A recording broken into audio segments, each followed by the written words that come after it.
시청자 여러분 안녕하십니까? 6월 24일 목요일 JCM 모닝뉴스입니다. 7월부터 비수도권에서는 사적 모임 인원 제한이 풀릴 예정입니다. 울산시는 이를 앞두고 어제부터 사적 모임 인원을 기존 4명에서 8명까지로 완화하는 등 새로운 사회적 거리두기 2단계 시범 적용에 들어갔습니다. 단체 손님을 받을 수 없어 어려움을 겪었던 식당이나 카페 등 상인들의 숨통이 트일 전망입니다. 김영환 기자가 보도합니다. 울산시의 새로운 사회적 거리두기 2단계가 23일부터 시범 적용에 들어갔습니다. 사적 모임 인원 제한이 기존 4명에서 8명까지로 완화됐습니다. 시행 첫날 점심시간을 맞아 8명이 함께 식사를 하기 위해 식당을 찾는 직장인들도 많았습니다. 그동안 인원 제한 때문에 같이 식사를 못했는데 8인으로 완화되어서 오늘 모처럼 직원들과 식사를 하러 왔습니다. 단체 예약 문의도 시작되면서 식당들은 종업원을 추가로 고용하는 등 손님 맞이에 나서고 있습니다. 정말 장사가 너무 힘들었습니다. 그러나 오늘부터 인원 제한 시간 거리 제한이 완화됐기 때문에 매출의 상장을 기대하고 있습니다. 지금 예약을 많이 못 받았지만은 오늘부터 예약이 8명 이상 많이 들어오고 있는 실정입니다. 울산은 6월 30일까지 직계가족 모임은 인원 제한이 없고 돌잔치는 16명까지 허용됩니다. 유흥시설과 식당, 카페 등 다중이용시설은 자정까지 영업할 수 있습니다. 사적 모임 인원 제한이 8명으로 확대되고 직계가족은 제한이 없어집니다. 그동안 오래 참고 기다려주신 모든 시민께 깊이 감사드립니다. 단 8명까지 허용되더라도 식당 내 거리두기는 유지됩니다. 테이블 간 1m 거리두기 또는 칸막이나 가림막을 설치해야 합니다.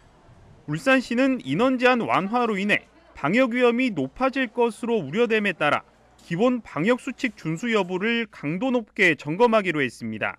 JCN 뉴스 김영환입니다.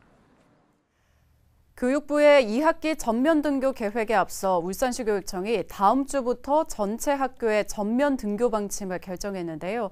일선 학교에서는 전면 등교를 앞두고 방역에 만전을 기하고 있습니다. 이현동 기자의 보도입니다. 울산 중구의 한 초등학교입니다. 이 학교는 전교생이 1000명이 넘어 3분의 2 등교가 원칙이지만 교직원과 학부모의 의견 수렴을 거쳐 현재 5분의 4 등교 수업을 하고 있습니다. 1, 2학년은 등교 수업을, 3, 4, 5, 6학년은 일주일씩 원격 수업을 병행하고 있습니다. 하지만 오는 28일부터는 전교생이 매일 등교 수업을 합니다. 울산교육청이 교육부의 2학기 전면 등교 계획에 앞서 다음 주부터 울산 지역 전체 학교에 전면 등교 방침을 정했기 때문입니다. 이미 학생 밀집도 최소화 방안을 마련했지만 그래도 혹시 모를 감염자 발생에 대해 만전을 기하고 있습니다. 아이들이 있는 공간이나 또 원격 수업으로 빈 교실도 매일 방역 활동을 하고 있습니다. 그리고 아이들의 이동을 최소화하기 위해서 전담실 사용 문제, 층간 이동 문제, 이런 동선을 최소화해서 우리 아이들의 건강한 학교 생활을 할 수 있도록 힘쓰고 있습니다. 방역 인력 8명 등 모두 10명이 배치돼 학생들이 방역 수칙을 잘 지킬 수 있도록 돕고 있습니다. 급식실은 칸막이를 설치하고 지정 좌석제로 운영되고 있습니다. 급식실에서 확진자와 접촉이 있더라도 신속한 대응이 가능하다는 판단했습니다. 단시간에 많은 학생들이 모이는 공간이기 때문에 지정 좌석제와 개인 칸막이를 활용하여 코로나를 만약에 발생하였을 경우에 신속한 파악을 할 수 있도록 저희가 운영을 하고 있습니다. 울산교육청은 현재 운영 중인 학교 이동형 검체 채취팀을 계속해 운영하고 방역자원 봉사자를 활용한 방역 지원도 강화합니다. 또 본격 시행되는 2학기 전면 등교를 앞두고 방학 동안 모든 교직원에 대한 백신 접종을 완료할 계획입니다. JCN 뉴스 이현동입니다. 민선 7기 울산시정의 남은 1년은 코로나 위기 극복에 모든 역량을 집중해야 한다는 주장이 나왔습니다. 고욱은 실원은 서면 질문을 통해 남은 1년은 지난 3년간 벌여놓은 사업들을 하나하나 점검하고 불효불급한 사업은 과감히 정리하는 용기가 필요한 시기라며 지지율을 인위적으로 끌어올리기 위해 치적 홍보와 포퓰리즘 정책을 무리하게 추진해서는 안 된다고 강조했습니다.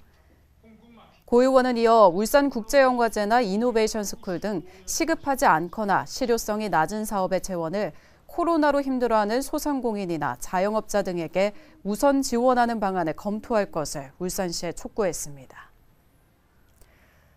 경북 운문댐 물을 울산으로 공급하는 방안이 오늘 최종 결정될 예정입니다. 환경부 낙동강유역 물관리위원회는 오늘 오전 정부 세종청사에서 낙동강 통합 물관리 방안을 심의 의결할 예정입니다. 이 자리에는 송철호 울산시장도 참석할 계획입니다. 낙동강유역 물관리위원회는 앞서 지난 16일 민간위원 전체 회의를 열어 취수원 이전을 결의한 것으로 알려졌습니다. 이 방안에는 대구 수성구 주민들이 식수로 사용하는 운문댐 물을 울산 등 낙동강 유역 타 지역에서도 식수원으로 이용하는 내용이 포함되어 있습니다. 중앙선거관리위원회가 자치단체장 직명이 들어간 효도 이용권을 지급한 울주군에 시정명령을 내렸습니다. 중앙선관위는 어제 지방자치단체장 직명을 밝히고 선거 구민에게 기념품을 제공한 자치단체장 1명을 공직선거법상 기부행위 금지 규정 위반 혐의로 고발하고 무료 이용권 등의 단체장 직명을 표기한 65개 지자체에는 시정명령을 조치했다고 밝혔습니다. 앞서 울주군은 70세 이상 울주군민 2만여 명에게 지급한 6만 원 상당의 효도 이용권에 울주군수 직명을 표기해 공직선거법 위반 논란이 있었습니다. 울산시가 하이테크밸리 일반 산단 2단계와 3단계 사업을 위한 본격적인 행정 절차에 돌입했습니다. 울산시는 어제 울주군 삼남읍 행정복지센터에서 하이테크밸리 일반 산단 개발 계획 변경을 위한 환경영향평가 주민 설명회를 개최했습니다. 울산시는 에너지 저장 장치와 전기차 배터리 등 2차 전지 사업과 친환경 에너지 관련 생산시설 전용 첨단 산단으로 육성하도록 계획했으며 1단계 일자리 연계형 지원주택 입지와 2단계 부산 우유공장 산단 재편입 등을 담았습니다. 울산시는 10월 산업단지 계획 승인고시를 거쳐 11월 착공에 들어가 2023년 12월 준공할 계획입니다. 현대중공업그룹이 울산 지역 학생들의 건강하고 쾌적한 학교 생활을 돕기 위해 교육 환경 개선 사업비를 지원합니다. 현대중공업과 현대일렉트릭, 현대건설기계 등 현대중공업그룹 3개사는 어제 현대중공업 문화관에서 2021년 교육 환경 개선 사업 지원 증서 수여식을 열고 현대중공업그룹 1% 나눔재단을 통해 울산 지역 초중고등학교 8곳에 총 4,500만 원의 사업비를 전달했습니다. 지원금은 운동장 스탠드 보강과 교실 방충망 제습기 설치, 담장 벽화 조성 등 학생들의 쾌적한 학교 생활을 위한 다양한 사업에 사용될 예정입니다. 현대중공업그룹은 2019년부터 3년간 24개 학교의 교육 환경 개선 사업에 1억 5천여만 원을 지원했습니다. 중구 옥교동의 한 건물 5층에서 안마 시술소를 운영하고 있는 시각장애인 안마사 6명이 재건축 예정인 건물의 건물주가 계약 기간이 남아있는데도 세입자들을 빨리 내보내기 위해 엘리베이터를 중단시켰다며 중구청에 대책을 호소했습니다. 특히 이들은 장애인들이 이용하는 건물에는 편의시설을 갖춰야 하고 통행권이 보장돼야 하는데도 이를 막았다며 엘리베이터 운행 재개를 요구했습니다. 이에 대해 건물주 A씨는 건물이 오래되고 안전점검 결과 엘리베이터를 교체해야 하는데 재건축이 추진돼 교체할 필요가 없어 운행을 중단했다는 입장입니다. 중구청은 해당 건물은 사유재산이라 행정적으로 조치할 방법이 없다며 난색을 표하고 있습니다. 장생포 문화창고가 사업 시행 5년여 만에 문을 열었습니다. 문을 열기까지 참 논란도 많았지만 취지대로 지역의 예술 창작 활동 공간과 주민들의 문화 향유 공간으로 자리매김하기를 기대해봅니다. 보도에 박정필 기자입니다. 장생포 문화창고가 드디어 문을 열었습니다. 지난 2016년 세창 냉동창고 부지와 건물을 매입한 지 5년여 만입니다. 남측과 북측으로 나눠진 6층 건물에는 지역 예술인들이 이용할 수 있는 공유 작업실과 전시 공간이 마련됐습니다. 특히 3층과 4층에는 지역 작가들의 작품을 감상하며 직접 구매할 수 있는 공간으로 조성됐습니다. 2층에는 지역 주민들을 위한 창작 체험 공간으로 꾸며졌습니다.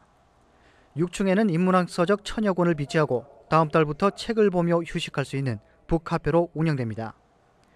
울산공업센터 기공식 기념관에서는 산업수도 울산의 역사성을 한눈에 볼 수 있습니다.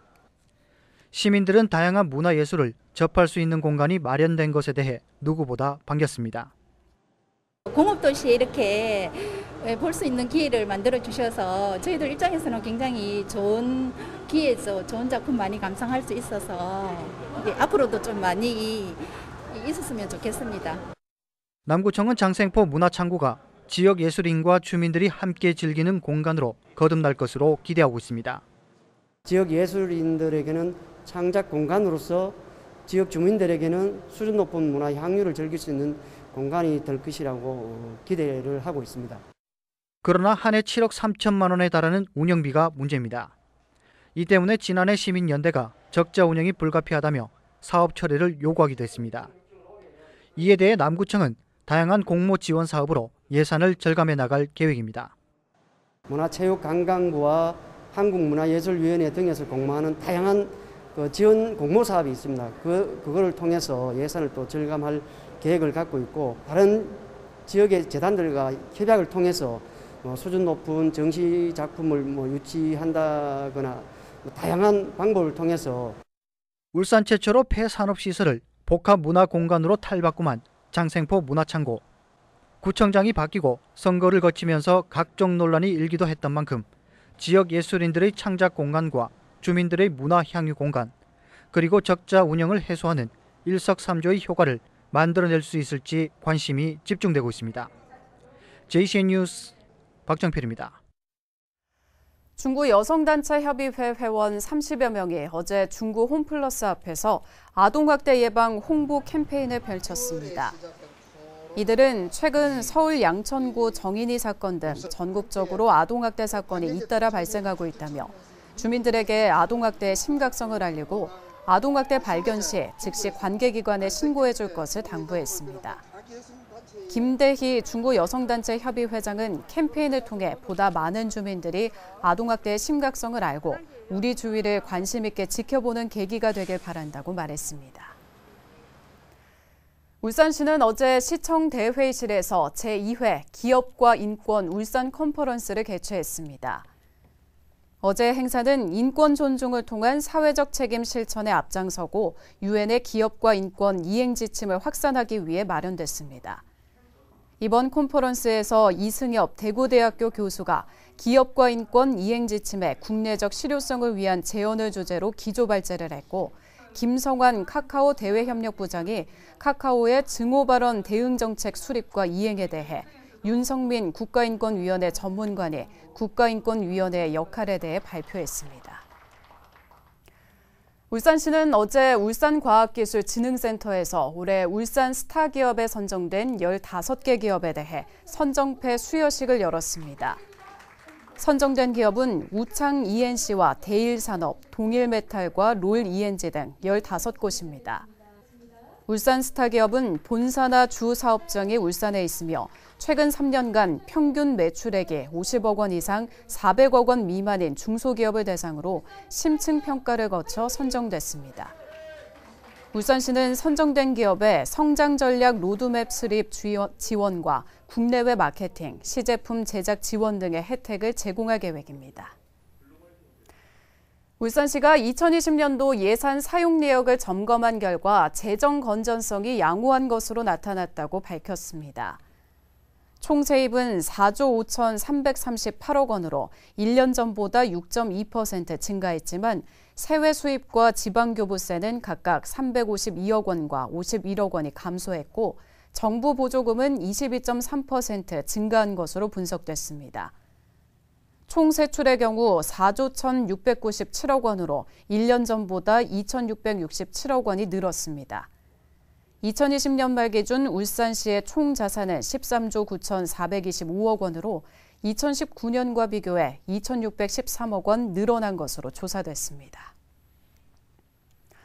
특정 기간에 집중됐던 기업들의 여름 휴가가 연중 상시 휴가로 전환되는 분위기가 확산하고 있습니다. 업계에 따르면 현대차, 기아는 코로나 확산 방지를 위해 사무직과 연구직의 휴가 사용 기간을 11월 말까지로 연장했습니다. SK이노베이션은 직원이 자율적으로 휴가를 정하는 시스템을 운영하고 있고 SK하이닉스 역시 사무직과 생산직 모두 연중 수시로 연차 휴가를 사용할 수 있도록 하고 있습니다. 하지만 일부 제조업은 특성상 공장 휴업 기간에 맞춰 휴가를 떠나야 하기 때문에 여전히 집중 휴가제를 운영하고 있습니다. 자신이 관리하고 있는 웹사이트 내 개인정보를 불법 다운받은 40대 남성에게 징역형의 집행유예가 선고됐습니다. 울산지법 양백성 판사는 개인정보보호법 위반 등의 혐의로 기소된 40대 A씨에게 징역 8개월에 집행유예 2년을 선고했습니다. A씨는 관리하고 있는 한 회사 웹사이트 내 개인정보에 접근할 권한이 없는데도 몰래 관리자 계정을 만들어 수강생 정보를 내려받은 혐의 등으로 재판에 넘겨졌습니다. 재판부는 불법적으로 내려받은 개인정보의 양이 상당하고 범행을 은폐하기 위해 접속 기록을 삭제하는 등 죄질이 가볍지 않다며 다만 취득한 정보를 제3자에게 유출하지 않은 점 등을 고려했다고 밝혔습니다. 울산 고래문화재단과 경주문화엑스포는 어제 장생포 문화창고에서 상호 콘텐츠 교류를 위한 협약식을 가졌습니다. 이번 협약에 따라 양 기관은 경주문화엑스포와 울산 고래축제 등에 대해 상호 홍보하고 연중 개최하는 전시 공연 등을 교류하게 됩니다. 또 양 기관 이용자에 대해 입장요금을 할인하는 등 지역 주민들에게 보다 나은 문화 향유의 기회를 제공하기로 했습니다. 울주군이 관내 대기오염물질 배출 사업장에게 자가 측정 결과 보고서 제출을 요구했습니다. 울주군은 관내 대기오염물질 배출 사업장 378곳을 대상으로 먼지와 질소 산화물 측정 결과를 다음 달 말까지 제출하라며 안내문을 발송했다고 밝혔습니다. 대기환경보전법상 대기오염물질 배출 사업장은 반기별로 자가 측정 결과를 제출해야 하며 제출하지 않을 시 300만 원 이하의 과태료 처분을, 자가 측정을 하지 않을 경우엔 5년 이하의 징역이나 5천만 원 이하의 벌금이 내려집니다. JCM 모닝뉴스를 마칩니다. 함께해 주신 여러분 고맙습니다.